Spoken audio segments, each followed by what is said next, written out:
Hi there, everyone, and welcome back to another episode of Beneath the Lift Tower. My name's Charles McGilvray, and as always, I'm joined by Simon, Stacey, and Jess Kebble. We're a fans podcast by fans for fans of Northampton Saints. So later on in the episode, we've got a really interesting interview with Alex Coles after the weekend. But before that, we're going to discuss it amongst ourselves because, it was a bit of a tough one to take, wasn't it? Yeah, but still proud. It always is. It always is in a final, isn't it? You know, it's going to be emotional no matter what, and we were on the bad end of that scale. Yeah, it's one of those ones where you can't. I think you just speaking to you there, Simon. You were saying it in a second ago. You can't fault the lads at all, can you? For effort and desire and energy and skill and talent, and it's just They literally left everything on the pitch. There's nothing we left that stadium going, oh, if we'd done this or done that. They did their best. They put everything out there. And unfortunately, Bordeaux were just that little bit better than us. And that's how finals go, unfortunately. I would challenge that a little bit. I don't think they were that little bit better. I think the game went that little bit way in their way. That's what I meant. I think we equalled them in most areas. And for large parts of the game, we had the momentum. And for the way the game played out, it just happened to be that they carried the momentum for a period of time that worked for them. I just meant the scoreboard. It's 20-28. Yeah. So they were just standing a bit. They scored their points. We didn't. That's all I meant. On the performance, for little old Northampton, we absolutely showed up and put us on the map because they're full of God knows what their wage bill is. Us little Northampton boys, most of our academy, did us all proud. And I think everybody in Northampton was down there. So, yeah. And I didn't leave. I left disappointed because we lost, but I wasn't upset because they couldn't have done any more. I remember kind of what I was there in Cardiff for the 2011 final. And I remember coming away from that feeling kind of disappointed because you felt like they had lost that, But that really feels like Bordeaux just about won it rather than anything that we kind of did. You think about, the start that we had. We got on the scoreboard first and nice and early, but then we just had that horrendous couple of minutes and I wouldn't have blamed the team for just falling away after that, but they absolutely didn't, clawing themselves back into it. I always felt like at half time, in the dressing room, Saints must have been the happier side considering kind of what had happened in that 40 minutes. And it just feels like kind of everything caught up with us, particularly in that kind of last sort of 10-15 minutes. It was just, I think we just sort of hit the highest of the kind of level that we could kind of get to, and it literally just was not quite enough. I felt like we literally stayed in that for 72 minutes, and then it was kind of time went away from us, multiple scrums, and they're going to take at least a minute each, if not more, and we just couldn't quite get it. And I was almost at the end when they were so close to scoring after 80 minutes, I was like, I'd actually rather they didn't, because if it had ended up like a 1-point game, I'd have just been like, oh no. So in my mind, I was like, I'm happy with it being an 8-point difference. But in my mind, I was like, I would love Ollie to score when he got his run on. But there was also part of me that was like, oh, it would just be so close. But yeah, it's a tough one. I do kind of agree with Simon. I think they were just better than us in the kind of key aspects of it. I think their defence, caused more mistakes on our end than ours did them. I think their attack was slightly better, but also we had to completely change the system, right, with the two people that went off, and it just didn't quite work the same. But I think there's so much pride to be taken out of how well they stuck into that, because that was a really competitive, close final. And you compare it to the Challenge Cup one. And I do want to say a massive congratulations to Bath, right? Because it's incredible to see some European silverware being won by an English team, but that wasn't even remotely close. It wasn't much of a contest, was it really? So for the Champions Cup final to be literally won by only 8 points, and for us to get that close when really, I think, and I was guilty of this as well, I'd sort of written us off before the semi-final. I thought there's no way we're getting through Leinster. And I was very happily very wrong. So even just to get there is, you think about where the club has been sort of in its recent past, right? Winning the Prem in 2014, topping the table in 2015. And then it was what was really quite a sharp decline after that for quite a long period of time. And they've worked themselves back up. Chris Boyd has come in, he's instilled this using your young talent that are in that, come through that academy system that are ready to go and get into two Prem semi-finals under Dowson, then you win it and get to the European semi, then you get to the European final. Like that trajectory, to be honest, is like pretty remarkable actually when you think about it from where we kind of came from. And look, it's going to take them a while before they're kind of ready to think about it in anything other than terms of losing a final. But it's been such a positive season in terms of like the European performances. Not obviously the Prem's not quite gone how they'd have liked it to gone. The inconsistencies in the first sort of half of that Prem season didn't really help. But yeah, they should be insanely proud to get there, because at one point it looked like no English teams were going to get anywhere near that final or that silverware, considering how dominant the French teams have been. And yes, it's like the 5th year in a row or whatever that a French team is winning it. But yeah, I don't know. I think we were there though. That's the thing. We were equally as good as them. And I know, like, if I'm confident Furbank, like you said, their defense put us under pressure. But if Furbank's at the back in the back line, that probably makes us a much smoother attacking unit. And Freeman's in his best position on wide 13, 14, etc. So we can actually influence the game at the game line. Like and you said about to the 72nd minute, and then suddenly their scrum they kept us in that corner, and it didn't even matter how many penalties we won from their scrum. They just seemed to get us back to there. It was just the whole momentum and game died. I think how many times can Ben Telefanuna, sorry I struggle with his name, but how many times can he have a penalty awarded against him? Because Manny and Tarek had him on toast multiple times at the end of the game. He was gasping for air. I'm sure at one point they had oxygen on him, right? He was struggling to exist at that point, and also that last scrum, they gave him about 10 minutes to get his breath. Like we had him toast. He gave away 4 penalties and nothing came of it. That's a yellow card easily, isn't it? Same penalty time and time again. And it didn't happen. I mean, we won't mention the referee, will we? We're not going there. We haven't got that much time, right? Let's mention the bit of because I honestly think rugby, is at a precipice of whether it's going to become a global sport or not. And having games that are so decided by referee actions that are arguably wrong isn't ever going to work from growing the game. If that was an American team, right, the CIA would be involved and they'd be researching corruption, right? Because the Americans wouldn't accept that level of awful referee and a standard of refereeing and needing the TMO.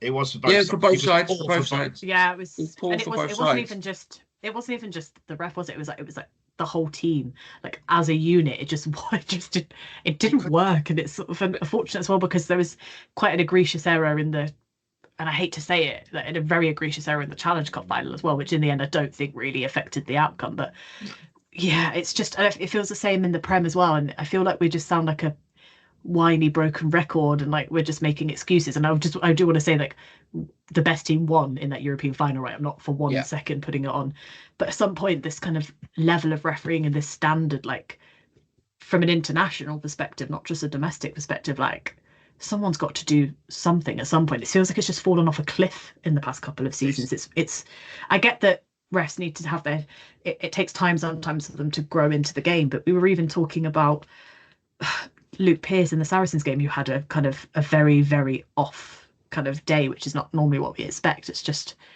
it's sort of how long do we keep giving these refs the chances before we have to question if, what we do to solve the issue. Like, it's not even that he made so many bad calls. It's the fact the stuff he missed that was so obvious, and then he had to go to the TMO again and again. And the amount of times that we carried on playing, and then he just decides to watch the screen. I go, oh, hang on. I think there was a knock on there or a forward pass. Then he'd pause and go, and it was, just make a call, man. Do you know what I mean? Here's the thing, right? Here's the thing, though. So there were a number of decisions. Their disallowed try for the knock on from the maul, for example. The disallowed a break from Pollock when the chip through went through, right? And the TMO stepped in for their try, and then it didn't go to the TMO for the break, but the not kick for it. When you record those back, right, and you look at it from a TMO perspective with the knock-on try for them that he disallowed, they didn't ground the ball, but he gave the try. So he must be guessing because the ball wasn't grounded. So he can't have seen it being grounded because it never was. So he's guessing it was grounded.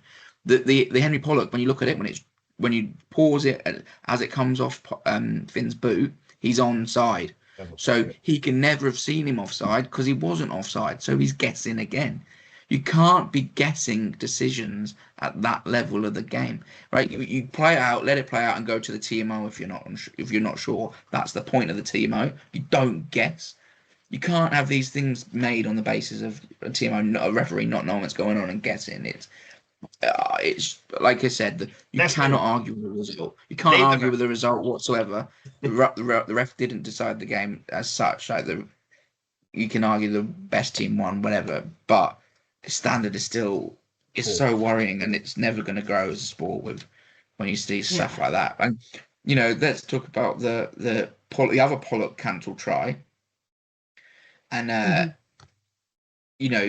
Telefinity is in the maul. Cole's got hands on him. He's allowed to have hands on him because he's in the maul. Yeah. So they haven't even considered the rules when they're applying it. All right, the maul's over, fine, but you can't instantly cease to hold him. Well, maybe we can ask Alex when we interview him. Sure. Yeah, we'll get into that point, but yeah. But it's just the thing is, you got to remember as well. Like you got to think, you got to be so proud of the boys. But this Bordeaux side has been putting 40, 50 points on everyone, and we lost by 8. So that alone, with 2 of our best players absolutely out after 5 minutes. Ollie's been out for months. Comes in and plays 75 minutes. Yeah. You know what I mean? Like, I'm even though we've lost, I'm super proud of the boys. That journey, the teams they beat on the way.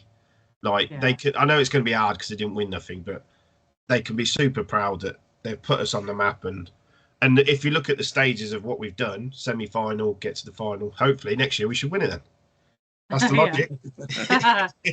Yeah. You can't say anything else. Phenomenally proud. That was a phenomenal effort. And like you said, we grew that team ourselves, and it's 50-odd% homegrown, our squad. I think Steve Diamond was in the press today saying, Newcastle are amazing. 30% of the squad are from the academy. So, yeah, get it to 50 and you might get to the finals, That's 30% of their academy is in their squad, but they're bottom of the Premiership. I mean, we're in a European final with 50%. Yeah. It's worth pointing out. We have a little discussion about Pollock and the aftermath and all of those sort of things, because Jalibert claimed that Pollock had said that they're a team of mercenaries, so therefore that's why they were so motivated and obsessed with a 20-year-old kid. It wasn't him though, was it? He can claim it until the cows come home. It's just a flat out lie. Like, I don't know what is going on with that team. But you think they'd be focused on celebrating their win, and yet we're like, what are we, 3 days post the final at this point, and he still seems to be the one that there's the thing that they're thinking of. I was like, it's weird. Like, it's just genuinely just a bit weird. You say that, say it's weird, but then you've got to think that's also, I would say, good for the game, because it's all in the massive. I know it's not bad. But it's all about Henry Pollock. So all that's going to do is make the game be in the news and bring news to Northampton Saints. So, but you also just sort of think, for like, at what point are these? At what point do we actually have to point out that this kind of obsession of this team with a 20-year-old is actually just kind of getting a little bit beyond kind of what we kind of want to see? Like, it's just, I don't know, the whole kind of thing, like what happened on the day post game and then the few days after, like the whole thing has been like unlike anything I think I've ever kind of seen sort of after a final. Like, look, if their coach, if they've misinterpreted it or they've mistranslated it, because it was Delalio on a podcast that Pollock was on, but Pollock never responded to that comment. He never referenced that comment. He was very, very complimentary about what is a fantastic Bordeaux side. I can kind of take you sort of using it as motivation on the day, like maybe the coach has said, this guy has said this, and even if it's not accurate, like using it on the day. What I don't get is when we're sort of 3 days post match and it's been very clearly kind of essentially debunked at this point, that they're still trying to make this argument. I'm like, it's gone. It doesn't exist. And even if it did, like, leave it to the day of the game. Like, at this point they should be off in the sunset celebrating their win. Like, they deserve to be off in the sunset celebrating their win. All I'm going to say is the truth hurts, doesn't it? I was going to say, I wouldn't use the word mercenaries, but that squad is full of French, but also some older Australians, All Blacks, and all that. So he's not. Yeah. Lawrence Dallaglio's not that wrong. We're full of academy players that are homegrown on a £5 million wage cap. Do you know what I mean? It's a bit like the stuff with like Saracens, isn't it? Where they're convinced that there's like a conspiracy against them all the time. I said, well, if you're reacting this strongly to being called mercenaries, it's because you know there's a kind of undercurrent of something to it. But like I said, it wasn't even him that said it. And then they twist it into thing of like, oh, he wasn't even good on the day. I said, I suggest you check the stats, lads, because he was. Like, that wasn't a quiet Henry Pollock game by any stretch of the imagination. Well, he was pretty much every stat that was defensive related, he was top of. Yeah. And then it was like most meters of any forward. He got over the line twice. Yeah, they were chalked off. He still got over the line twice. And then everything gets conflated with something. So then it becomes, oh, I don't like that he celebrated the disallowed tries. It's, well, he celebrated before they were disallowed. He thought they were tries. What do we do now? We just tell, sorry, Henry, you can't celebrate anything on the off chance that it's disallowed down the line and people don't like it. And it's just, if they're that obsessed with him, I was like, then he's won that particular little battle as it is, isn't it? All it's going to do, if I'm the Aussies, I'm probably begging the French to stop talking about him, because all you're going to do is light a fire under him, and his next target is the Aussies. I'm probably just like, please stop talking about him. But I'm just, I don't get the continuation of kind of perpetuating a lie when it's been pretty clearly sort of pretty conclusively shown that it hasn't. It's just annoying because he's doing good for rugby. You saw all those kids wearing his headbands, and he's making people be, hang on, who's Henry Pollock? And people will be Googling him, and just their reaction, all it's going to do is just make it worse, and then just think, well, what's the point of a player coming out being like backing himself and just having a bit of confidence? It's good for the game, but they're using it as a negative. It's like he hasn't come out being all cocky. Well, that's the thing. That's the thing. All he's done is be himself, and he's got associated with someone else's comment. Yeah. There's all these people online that's going, oh, he can sort of give it, but he can't take it. I said, but he has taken it. He literally hasn't responded. He hasn't done anything. He hasn't complained about it. He hasn't done anything. The only thing he complained about on the day, which I would charge anyone with not complaining about, is being grabbed around the throat, because you best believe that every single person is going to be telling the officiating team, like, that is just what happened to me. Obviously a sighting has now come, and you feel like Pollock's going to lose no matter what. You know, they clear him, it becomes Pollock just whined about it, and he gets a ban, and it becomes, oh, you whined and now you've got someone, you know. And it's just, and I also don't feel like the English media are helping that much, because 3-4 weeks ago they were vilifying him, and now they're throwing some kind of Pollock pity party, which Pollock won't even want. But I'm like, it's so hypocritical. Like, so it's basically, you're allowed to crap all over him, but God forbid anyone else does, and then all of a sudden it becomes a big thing. And I was like, the one person not making anything of it is Henry. He's just off doing whatever it is that he's doing now. He's probably on a break, or he's probably back in training, whatever it is that he's off doing. I'm just like, he doesn't care. Exactly. That's the thing. It's sort of the media and creating a mountain out of a molehill, really, because it's and like I said, it's just really weird from Bordeaux to be. They've used it as motivation, but I'm telling you, the reason why it's motivated them so much is because the truth hurts. And yes, they only formed as a club in 2006, right? So yeah, they can't have the history and the established as anyone else, right? But they are. Then you can look at their best players. Damien Penaud is not from Bordeaux. You know, none of their players are from their academy, right? They're all bring them in, which is fine. There's nothing wrong with doing it. No. So, like, if we want to take motivation out of the way we've done things, that's for us, right? We're not slagging them off for doing something differently, and no one did. Pollock did not slag them off from the way they did it.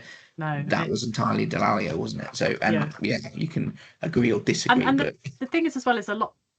Yeah. And a lot of people say, like, oh, you know, him being 20 doesn't really count because he's not like a kid. I said it kind of does when you've got sort of like grown men in their sort of pushing on into their 30s who think that like picking on a 20-year-old kid is like a good look. And I know people say, you know, he's in rugby, so he should expect it. And I'm sure Henry does expect it. But at what point are we going to be like, you've like, just move on? Like, it's weird. You should, like, I don't get why this is still the point they're making when they've just won a European title. Like, that's huge. Yeah, and I don't mind the players' bit of thuggery and a bit of that's just players have played the game. It's a physical game. Yeah. It's aggressive game. There's going to be scraps. There's going to be disagreements. Yeah. That's like, let's not turn it into something it's not. I don't really mind it. I just think it's weird, the obsession, but That's and I feel like the point of that is that you leave that on the field though, right? So once you're off the field, or at least off of the next day, because I can see why the emotions of it still means that they were doing I don't know why they felt like doing the fingers to his pulse was some kind of criticism. It's not even Henry's celebration. He just randomly saw it and decided to copy. He's got no attachment to that whatsoever. But I was like, I don't mind them doing that even in the changing rooms either. But I said, when it's the next day and you're holding up signs on your bus tour with his name on it, I was like, you've gone into weird territory. Yeah, definitely weird. And I don't even think of it. They obviously had a I don't mean it. And that he literally has got under their skin, and he didn't do anything, which is just nuts, isn't it? No, I'm like, and they're just like, we're gonna get him. Nothing happened. If he's still, I'm just like, if he's still in your head after you've won a trophy, and it says so much about you and absolutely nothing about him, does it? Like it's like you say, it's Charles has played and I've played. Like if you have in the old days, you could have a good smack. If you have a little bit of a knuckles fight, like whatever, or have a little tiff in the scrum. Afterwards, you just pat each other on the back, buy yourself a beer. It was on the pitch, leave it, done. You don't carry it on. Just no. Which seems to be that must have been the case, because they must have carried it on. Because you would have hoped that after all of that, they'd have had a beer, in the change rooms afterwards. You wish them all the best, and you go on with your life, sort of thing. You sort of think if they're putting up banners on their bus drive, well, that probably didn't happen, which is really sad. Really not great. Yeah. No, but anyway, and I think it just I don't think it reflects anything on Henry. Like everyone can make whatever argument they want about what Henry does on field, right? Some people are going to love it, some people are not going to love it. But the key thing with him is he's never ever taken anything off field.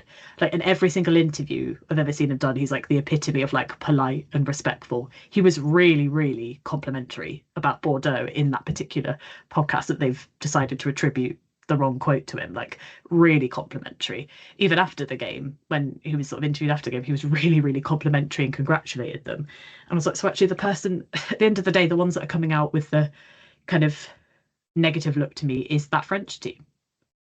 Yeah.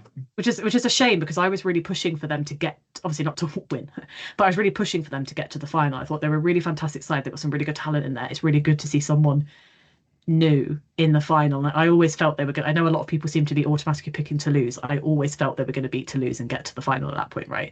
And they're such a good side, and they've got some fantastic players, but this is just completely it's completely dropped kind of the expectation in them a little bit, and kind of but you just can't help but feel a little bit like, oh, it's a bit. Well, I hate the word, because all the youngsters use it these days, but it gives the ick. I knew you were going to say it. It really does. It just gives the ick, doesn't it? Well, they did have a lot of luck in terms of through the tournament. You've got to be honest. Like I know it takes a bit of luck to win a big tournament like that, but they come up against Toulouse and no Dupont and a few other injuries, and then they come up against us and the injuries that we've had, etc., and then a few refereeing decisions. Just one more refereeing decision, right? That I need to get off my chest. Let it go out. But the how can a shoulder to the head that knocks the player out be deemed passive? Yeah. So Timo, the tackle on Timo was no arm tackle, shoulder to the head. Timo is laying pretty much unconscious on the floor, and the referee says it was passive. Yeah. And that's why it was mitigated from red to yellow. I'm just saying that's a big decision that doesn't make a lot of sense. The thing is, though, is that I also felt like you maybe could make the argument for hours that was given it a yellow. I felt like they were both sort of similar enough that you should have made the same, and he did make the same decision, right? So he made the same decision, but I think there were notable differences in those, and you could say that's a biased view, right? But I would say that with Ed Prowse's, it was very much shoulder onto head. He went from chest into his head, so the player ran into Ed, hit him in the shoulder. His head then ran up and hit Ed Prowse in the head. Ed Prowse then went backwards, right? Yeah. But the distinction difference is for the Timo tackle, there was no arms. So it's a shoulder to direct to head, which in itself is a red card. And then it's clearly forceful because he's knocked him out. Yeah, I was going to say, Timo got knocked out, whereas the guy that got hit by Prowse, he didn't even go off for a HIA because we sat behind the bench and their bloke come over. The fourth official said, "Is he not coming off?" And he went, "No, I've checked him. He's fine." I was like, "Well, you've just had a head contact." I think the difficulty that they do have as well, though, is that the idea of kind of passivity and the fact that the guy that tackled Timo was passive in terms of he didn't move into the tackle has been a kind of consistent mitigating factor. So I suppose it's just a case of, weirdly enough, considering I think he was quite inconsistent throughout the whole game, that perhaps was probably the only thing that he kind of consistently seemed to decide in line with other things that have happened throughout the whole tournament. Like whether you agree or disagree with the singular. The difference is, again, similar with that Maul piece, right? They've not considered the fact that there was no arm in the contact. It's shoulder direct ahead. So there's no, even if he was passive, right? Passive is it relates to high head contact, foul play, head contact tackle. A no arms tackle is instantly foul play regardless. And no arm. So the no arm bit wasn't even factored in by the referee. Like, you've got to look at the picture and see what's happening. And he did it multiple times. Is like, right, okay, even if you want to be consistent, as you said there are other things that you're not even contemplating. I think it's got to also be a difficult one as well, because you can just imagine like what the outcry would be if any of them was a red card and it had like ruined the fixture. I do sometimes wonder if that is it shouldn't be. Like, I'm not saying it should be, but I wonder how much of it is in the back of their mind, because again, I throw back to the Bath one. There's not a single little bit of mitigation in that, and I think the mitigation that Holly used didn't make sense for what had actually happened. But I sometimes feel like there's just a question of like, do I want to give a red? Like, I feel like they feel like they've got to be so absolutely certain, because, you know, you think about, I mean, in the end, actually, you think about our Prem final, it didn't actually ruin the fixture. It kind of galvanised Bath. But, you know, that was a situation where that was a red and it should have been, and it was given as one. But I still sometimes feel like some refs are probably in their mind of like, do I want to, quote unquote, ruin this fixture? I feel like sometimes they think that in their head. You know, at the end of the day, it's supposed to be like a spectacle, and I wonder if sometimes that does, just in the back of their mind, kind of affect their decision making. Again, I'm not saying it shouldn't. You should be making causes, but I can also see how that kind of happens on the day. You're in a high pressure environment. You're in the final of Europe, and you're probably in your mind like, I need to make a decision here that's correct, but I also don't want the aftermath of, because let's be honest, a lot of people online are not very kind to referees. And so, you know, you've got to think that that's also kind of a linked factor of, I don't want to be accused of ruining this game. I don't want to ruin this game. And so I can totally understand it from that kind of personal level. Yeah, he's a human being, so he can only make exactly. Does. But you also got to then think, you know, is it right for the organisation to put someone in who's made consistent errors?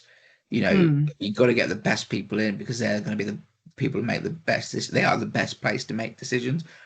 Yeah. Picking a team of people who've made few errors, quite a few for the tournament, because it's the right image, I don't think is always the best idea. But yeah, like you said, he's human. I mean, I think we can all probably agree the Furbank thing was probably a rugby incident. Do we think it's a bit of a? I think the issue that you've got is like, on the one hand, I'm like, that player's running from such a distance, he has time to change. But I also factor in the fact that Dingwall sat up at the absolute worst possible. Not his fault. Absolutely not his fault. He wasn't even looking at the player coming through. He's looking at the ball, and he's like, I've got to get to it. So he sits up, and it was just bang. It was awful, and it looked awful. I've watched it several times, and there's cases for both. It's like George shouldn't. He can't tackle on the floor. So I know he's not tackled him, but he's sat up. The guy can't go, but the reason the guy's jumping over is because if Ollie picks that ball up, he's going to run the length of the pitch. So there's so many different factors in that. It just looked, I'm not going to say he did it, but it looked a bit sly. I'm not going to lie. Because as he went to do it, he looks like he steps to the left as he sits up and his knee hits him straight in the face. But how that's not even contemplated a yellow card or anything is just insane, because he knocked him out. Why is he running over the top of a player prone on the floor is my question.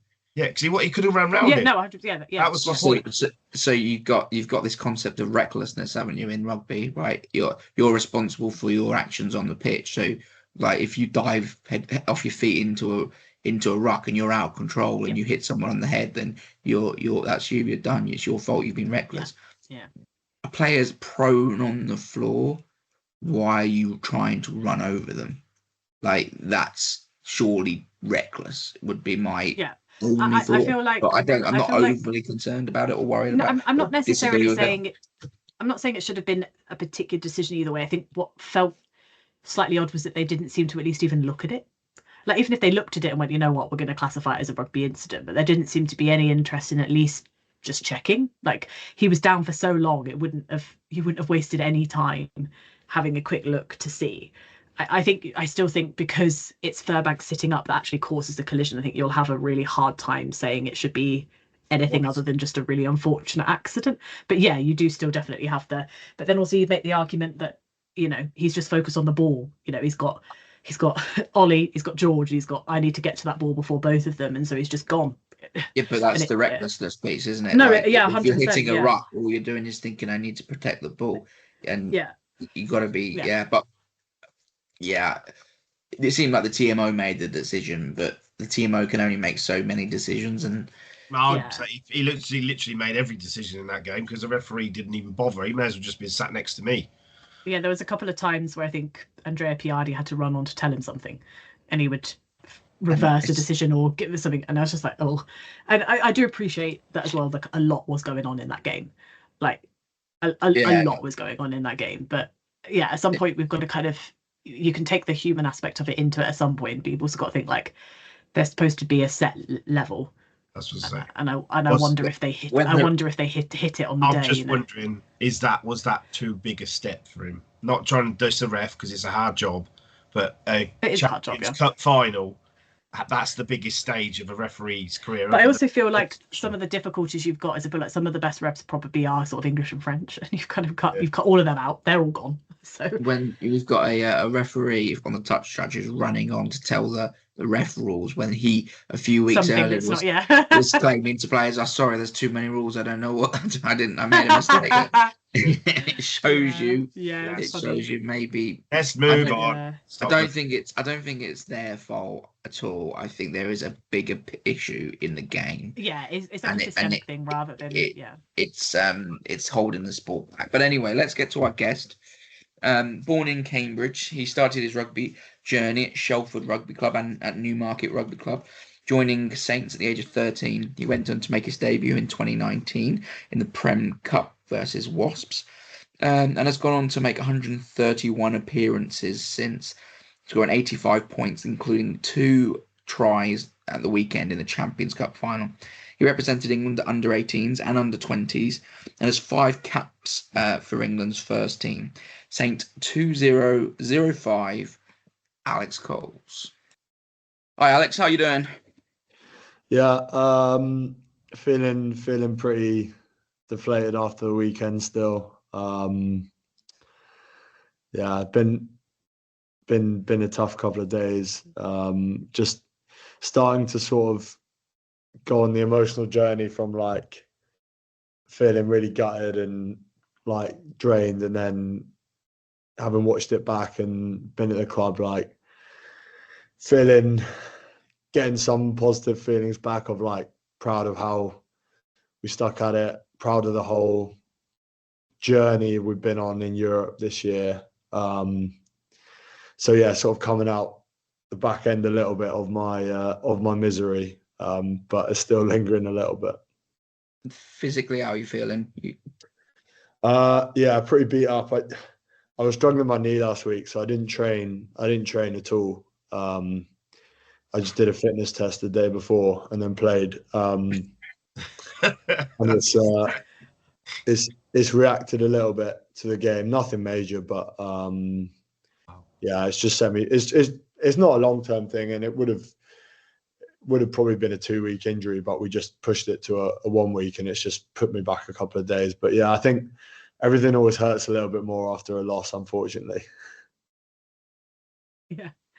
I just want to kind of ask you about the whole kind of day, really, in terms of kind of the overall experience. Obviously, not the kind of result we wanted at the end, but in terms of kind of the atmosphere in the stadium. I mean, have you ever played with the Principality before? No, never. No. So what was that kind of like in that stadium, like especially the roof closed, lights on, kind of music blaring. Like, how did that feel when you were kind of getting ready to come out? It was awesome.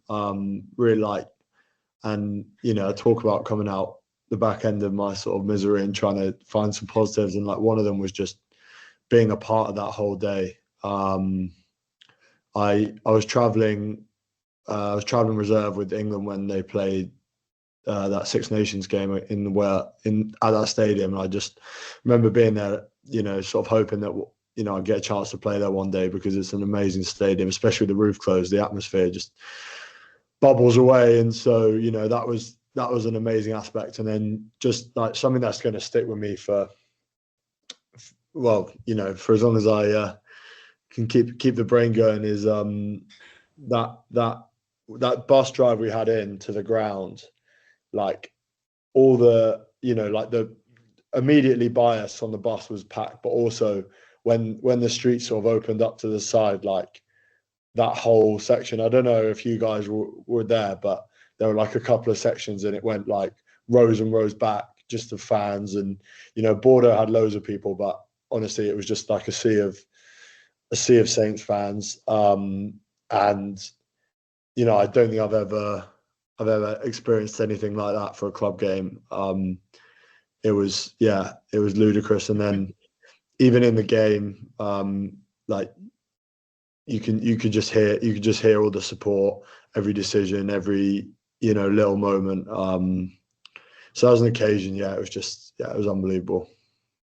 And how are you guys kind of feeling before? Kind of obviously it hadn't been the best build up to it for you. Also probably hadn't been the best build up for the team in some ways, with kind of injuries and questions as to who was going to be able to kind of appear on the day. But how are you guys kind of feeling before the game started? Confident, excited, like really excited to get to this point. As you said, slightly disruptive build up in terms of we had a few knocks. We weren't sure, people like myself, James Ram, Curtis Langdon, George Furbank, we weren't sure until late in the week about who was going to play. And so there was a bit of that, but I don't think that affected us at all. Once we sort of knew what the team was going to be and everything, the excitement and the buzz in the squad was unbelievable. We had a lot of confidence with how we played in other big games, not just this year, but in previous years as well. And we felt like we were in a really good place. You just sort of have that emotional build, that high, and then it just, I'm sure you guys will feel the same, but you just get that sort of crash down. It's quite hard to sometimes deal with. Yeah. And in terms of the game itself, obviously it probably couldn't have been a worse kind of opening five in terms of, what happened. What were the kind of messages that Dingers was kind of giving to you on field and as well at half time? Because obviously you'd managed to get yourselves right into the contest with a draw at half time. What were the kind of messages to help kind of get through that kind of early disruption? It was funny. We actually, before those injuries, we actually started pretty well. Obviously, got ourselves on the scoreboard first within a couple of minutes, and then we had those two injuries after that. But we, you have all these experiences. Obviously, this is happening on a big scale and a big occasion, but you have all these experiences throughout games the whole time. Yellow cards, people going off early, and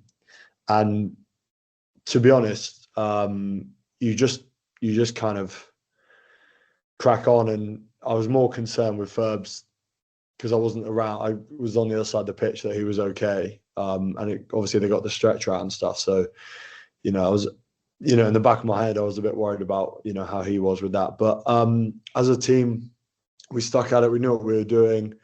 In terms of, our game plan stayed the same.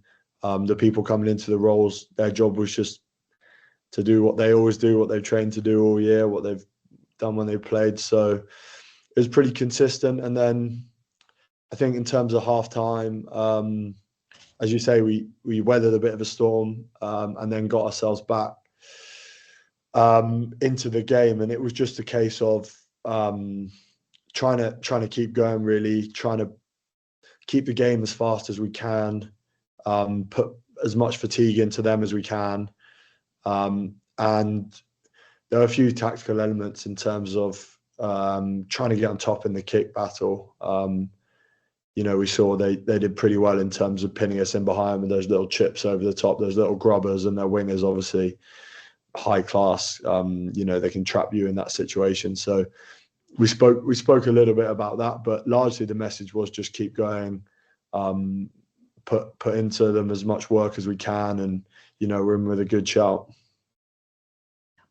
I mean, you probably won't necessarily think it right now because it's probably too soon afterwards, but in terms of your performance individually, I think I would certainly say so. Maybe the other two would, that it was probably the standout performance on the day. You got yourself on the scoreboard and you were sort of all over the park. Like, do you think you'll be able to kind of reflect on that as a really good performance from you, even if it didn't quite get you over the line at the end? Well, thank you, and that's kind of you to say, but yeah, I mean, I'm sure as anyone would tell you, I mean, I'd much rather been rubbish and we won. But no, look, I just came into that game thinking I don't want to have any regrets about this game. I don't want to look back. You never know if you're going to be there again, and hopefully we will. But I just had an overriding feeling of just wanting to throw myself about as much as I can, and try and not get distracted by the fact that I hadn't managed to train and my knee was sore, and just try and crack on. Yeah. So I was pleased to have positive impacts where I could. Yeah.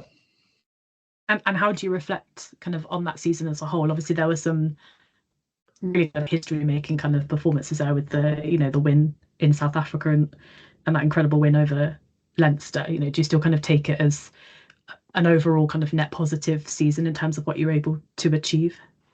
Yeah, it's a really funny one, isn't it? I mean, last year you obviously look at and you say, definite success, won the league, and we also got to a semi-final in Europe when previously we'd really struggled in Europe. This year, a bit different. League form been, fairly inconsistent, but went one step further in Europe. So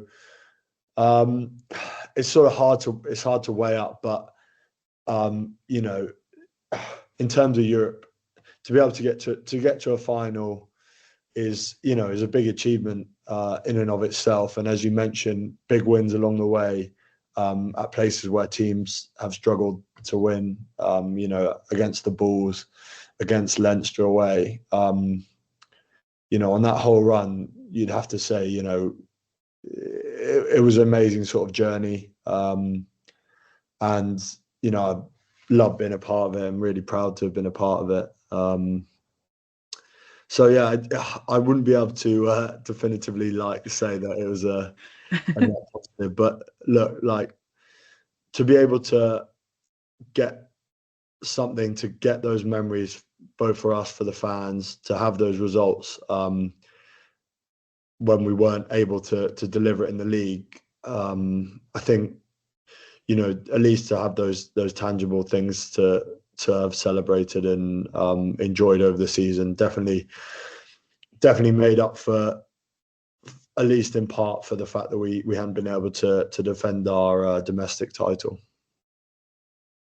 And that kind of very narrow defeat kind of to Leinster last season obviously seemed to have spurred you on this season in terms of really kind of pushing that extra step in Europe. So, how do you imagine that you'll be able to use kind of what happened in Cardiff as you move on to next season in both the Prem and Europe?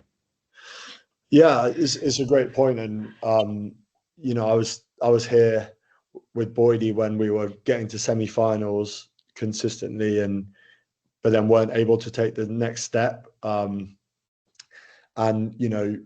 remember, at the end of those games, those semi-finals, Lewis Ludlam or whoever, Alex Waller, whoever the captain was, saying, take these experiences, we'll be back stronger. And I do think it matters. I do think having those experiences does matter. We saw that, I think, in terms of the league being able to take that next step, having been involved in a few semi-finals, and then to take the next step. And then, as you say, we've gone one step further this year than we did in Europe last year.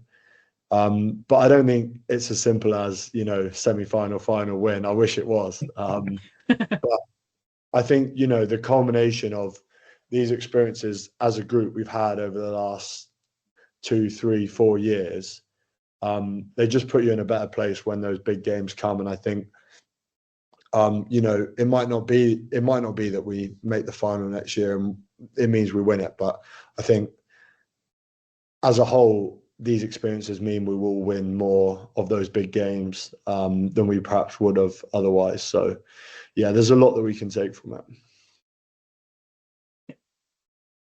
Stepping away from the sort of the final now and this year, getting back to yourself and how you got into the game. Am I right? So you started at Shelford Rugby Club, is that right? Well, I spent a lot of time at Shelford. I actually started at Newmarket Rugby Club. So I used to live out in the Fens, really.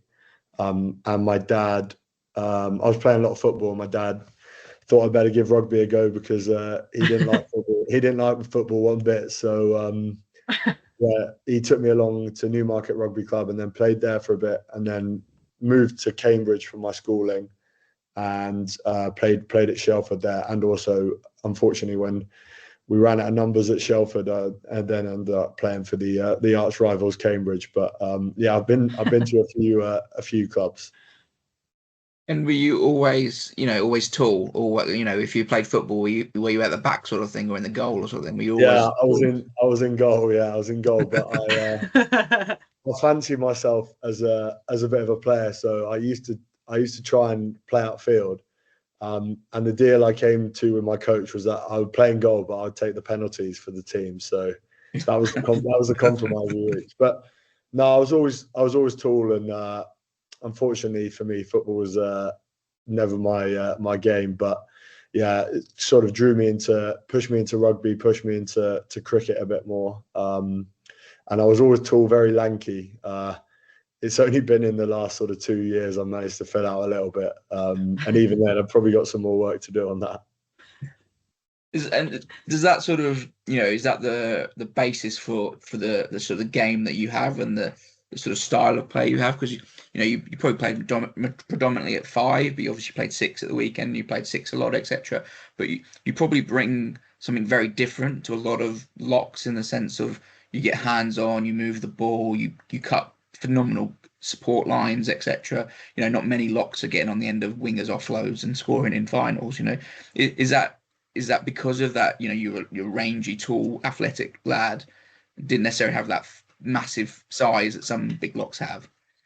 Yeah, potentially. I think I've always just loved all sports and played so many different sports when I was growing up. Just wanted to get involved in all sports. So I think that does give you a good basis of just skill and game understanding and understanding space and recognizing opportunities. And yeah, probably just despite the height when I was younger, I didn't have the frame to just run over people. So you have to sort of find different ways to do things and get good at the other elements of the game. So yeah, I suppose that's potentially a reason why I've got maybe a slightly different skill set to some, your maybe traditional big bruiser lock that you might think of, but I don't want that to detract from the physical elements as well, because that is your bread and butter as a forward, and I think that's probably been the biggest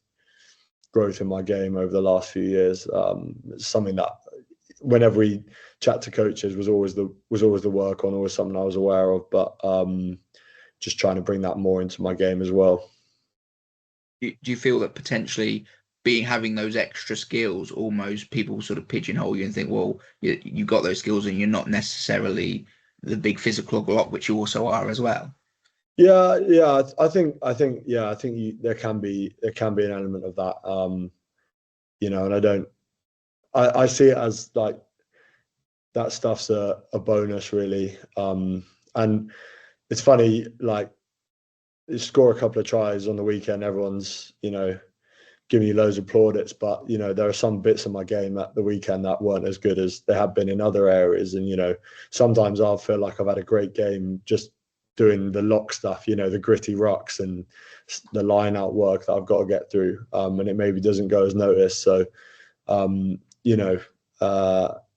it's great to be able to get involved as much as I can in all areas, but I've really had to try and focus in on the basics of front five work, because I don't want that to fall away.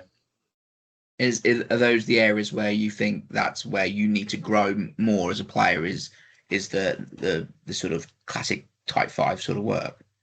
Yeah, and that's always like that's still a big work on, and I think it always will be. It's that how much can you dominate in collisions, and how effective can you be at the ruck, and your work in the maul and stuff. So I'm really pleased that I've made some progress in that area over the last few years, but I definitely feel like there's more growth to be had there. What one area would you say was your key area you want to see growth in? It'd probably be in my tackle, just in my defensive collision. Trying to get a bit more dominance in that area, really, I would say. Right. Okay. You mentioned the line out there, and I believe you generally call the line out, and went for Saints, etc. I mean, do you look at the weekend? From my memory, the line out was pretty exceptional, other than one dodgy call around a not straight throw. Like that was a real strength. I thought we were pretty much immaculate at line out time. Do you walk away from that and going, job done, sort of really good effort, or are there bits that catching and getting down isn't just all of it? There's more to it, sort of thing. Yeah, well, the lineouts, that's a big part of my game as well. That's something I really pride myself on. The calling aspect, probably like one of the least understood areas of the game, I would say, in terms of I don't think people from the outside realize how much goes into it. And we probably are guilty at times, us line-out noises of overcomplicating it, but a lot of thought does go into it. And I was pleased with some aspects of the line-out. We had a couple go awry. I agree with you. I think it was a bit of a dodgy call on the not straight, but I was the thing I was most annoyed about was that was a set play we had down the short side off the line-out that Pollock's try got disallowed off. And I was copping a bit of stick online for giving away the penalty, but the play only works if I engage that prop there. So he's done an unbelievable job. I don't know if you watch it. He spins out. I don't know how he's read it, but I'm supposed to try and get out the front and tie him into the maul. And he managed to get out of it. So I was a bit disappointed that didn't come off, because we've been working on that all week. So, but yeah, otherwise, at least from a getting the ball in point of view, we're pretty good. They had a lot of mauls against us, and we managed to ride our luck a bit with some of those. There's so much going on, like that piece where was it Ben Tafellini, where his name is, get spun around. You could argue, well, he's still in the maul, so you're allowed to touch him. But anyway, it's all very technical. We won't get into bashing refs, that's for sure. Obviously, the performances you've done for Northampton over the last few years have earned you England recognition as well. Is that the pinnacle? Is that something you want to get more into? Yeah, definitely. And a big goal of mine's been to try and work my way back into that side. Obviously, it's been really competitive. Two of the England second rows are on the Lions tour, and arguably George Martin, if he was fit, could well have gone as well. So I've got a lot of competition in that lock area, and I'm hoping my performances maybe will have been looked at, and it'd be great if I can get to go on tour this year with England and try and fight for a bit of game time and show what I can do, because played, what would it have been now? 2.5 years ago, maybe, under Eddie, maybe a bit longer. And then had a couple of bench appearances under Steve, but I've not really had a chance to show what I can do yet. So we'll wait and see. My focus has purely been on Saints for the last few months. But hopefully now going into summer, there's a chance I can go on tour. You just mentioned, you answered my question. I was saying your ambitions for the summer. Surely you're shoo-in to go to the US and Argentina. You've got to be. Well, hopefully you've got some input on the team being picked. No, I'd love to go, and as I say, there's obviously an opportunity there with Ollie Chesham and Mara being away, and it's a big opportunity for people in my position to try and take that chance and show what they're about. So I'd love to get a chance to do that. Regarding England, this is a question we've asked quite a few of the lads. When you go away with England camp and you're away for several weeks and then you come back to the Saints, does that affect you guys at all? Because obviously the play style and everything is totally different to the way we play. Yeah, probably more so than you think. And especially when, don't know if you remember, but when the England defence was like really aggressive, like really, really hard blitz, just like all of your like muscle memory that you've trained up with Saints, you then have to retrain because there's different principles and things they want you to do. And then when you come back, it's then tough to reintegrate. And I think, we've probably seen that a few times this year because so many of our backline go away, when they've come back, and then, not had much time together at Saints, doing the Saints stuff, then we look a bit disjointed. So yeah, it's definitely an element in that. And, I think it's something that we've all acknowledged, the lot of us that have been to England camps recently and come back. And I think once you sort of acknowledge that it's an issue, and then you can sort of work to find solutions, and you can be more active in trying to retrain your habits rather than just not thinking about it coming back in, and then you find that gap's massive. So the coaches are pretty good on both sides as well at trying to make that transition as quick as possible.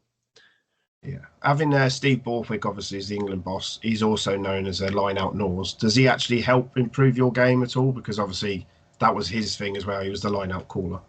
Yeah, no, massively. I've learned loads of him. Obviously, so James Craig at Saints, a big line-out Norse as well, and then Steve at England, and just between the two of them, I feel like my set piece has come on a long way with those guys.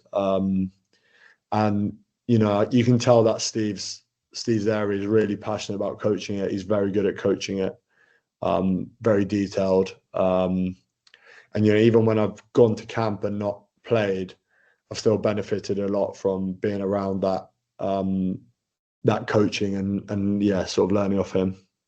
Yeah, Charles mentioned it briefly that you play 5 and 6. What is your preferred position in that way? Because you play brilliant in both, if I'm my honest opinion. But what's your preferred?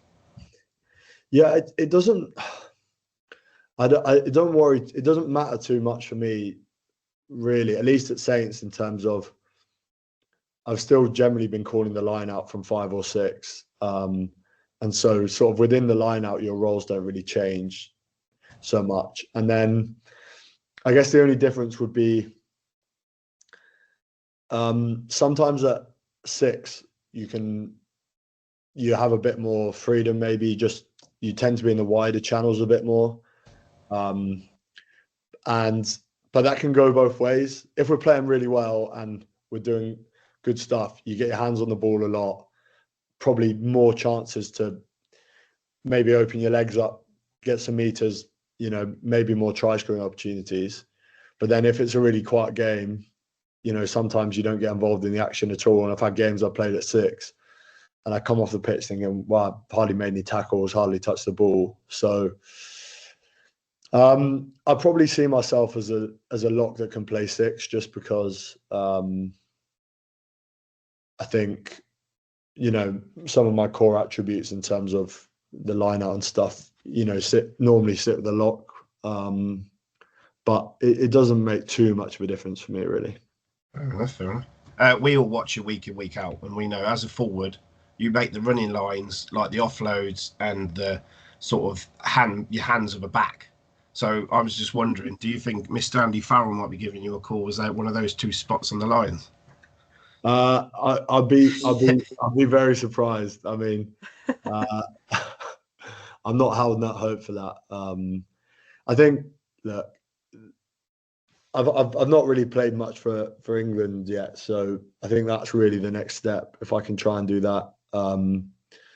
But you know, never say never. Never say never. I'll keep my phone on, but no.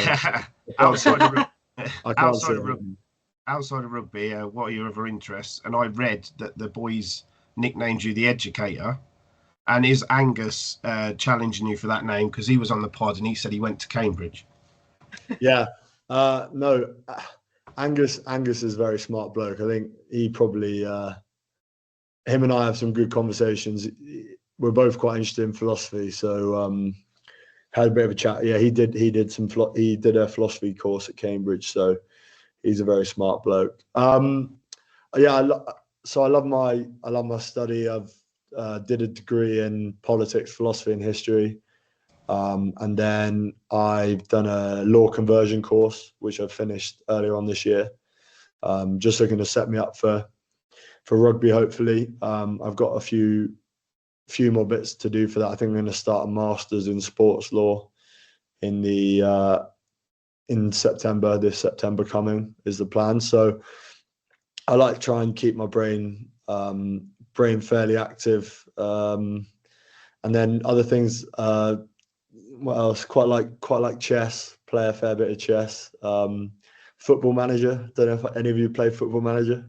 Years of my life wasted on that. Yeah.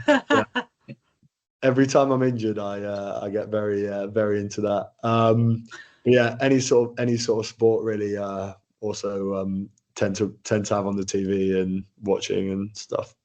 Fair enough. And my final question, which I ask every player, is who is the best player you played with, against, and if you could bring someone in to play with you right now, who would you bring to play alongside you? Okay, I like it. I would say best player. You probably get this a lot, but the best player I've played with is probably Courtney.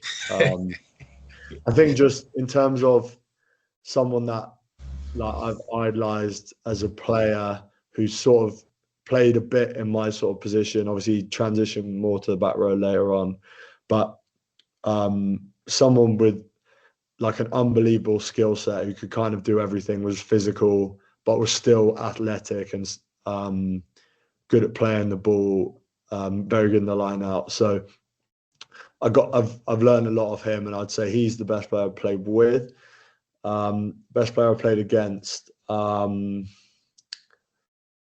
keep it on the second row theme. I remember playing Eben Etzebeth, and he was pretty ferocious, just in terms of someone that's always up for the battle, extremely physical, imposing figure. I'd say he'd be probably one of the best players I've played against. And then bring someone in to play with. Is that they can play any position? Any position, yeah. They don't have to be a lock. Don't have to worry about disregarding someone as well. So don't feel like you're that. Okay, I would say. Can I give you 2 answers? Is that all right? Yeah. From a personal perspective, I'd like Big Alex Moon back. Me and him got on very well. And I think he was really coming into his own at the end. Like, he just did so much of the unseen work for us and was massive. And I think obviously Big Timo's off, so getting Mooney back would be good. So I'd say him, and then more of a dream option. Who am I thinking?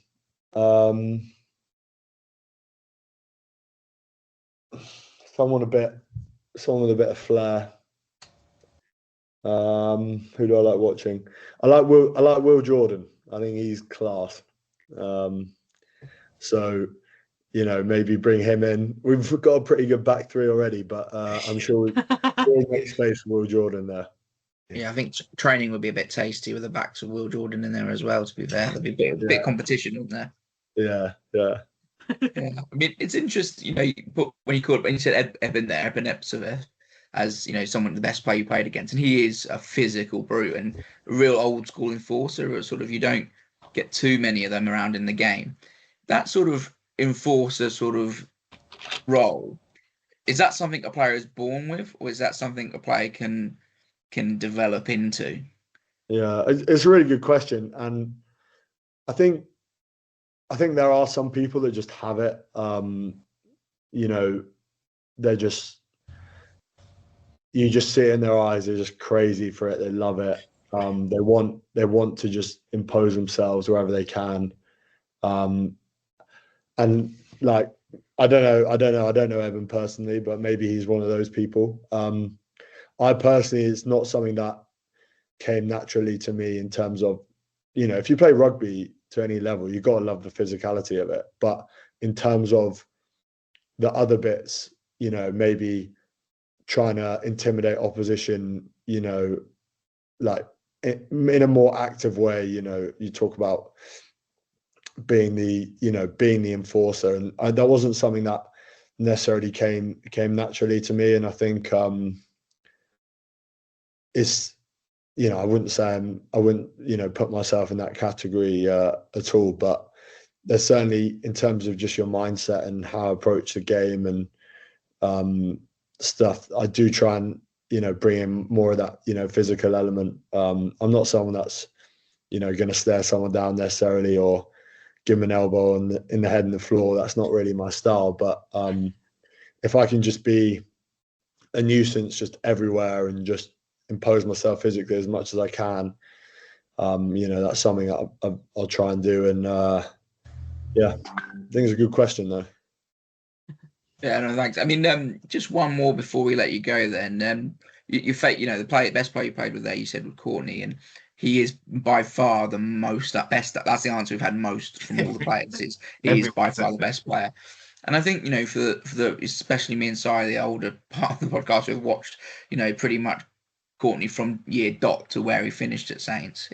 He didn't arrive that finished article. He just kept adding and adding and adding and adding to his game to the point when he was world class in pretty much every aspect. Seeing that, from a player's perspective, does that give you sort of heart that you can keep growing, you can keep getting, and you can keep going with an upward trajectory in every aspect of the game? Yeah, no, definitely. I think you've nailed that completely. Like even in the few years that I saw. Well, it was more than a few years, but the time I saw Courtney, from when I came in the academy, he just brought something new to his game the whole time and adapted. And I think, as you say, probably when he first came on the scene, it was all about big tackles and stuff like that. And then he improved his carrying, his footwork's unbelievable at the line. Gets soft shoulders off defenders the whole time. His handling's exceptional. And then in the last few years, he brought that breakdown work as well, and just became an absolute jackal threat. So I think, as you say, it's really encouraging that, you can add so much extra bits to your game. And, it's something I tried to, I spoke about trying to bring more of that, defensive impact that Court's had naturally from when he first came in. I'm hoping I'll be able to bring that as much as I can in the next few years. And yeah, I think it's a great point and it's a great example from him that he was already at a high level, but didn't rest on his laurels and kept wanting to get better. Yeah, no, exactly. But it's been phenomenal to have you on, Alex. It's like, thanks a lot for coming on and fronting up as well. You could have sort of moped around for a week and no one would have blamed you. But you know, it's we were big fans of you on the show, that's for sure. So, and I'm sure every fan who's listening definitely is as well. So, thanks very much for coming on, and thanks everyone for listening. Please like, subscribe, and follow us. But I've been Charles. That Simon's been Simon. Jess has been Jess. Of course, Alex has been Alex. And thank you for listening. Thanks very much, guys. Really appreciate it. Thank you. Cheers.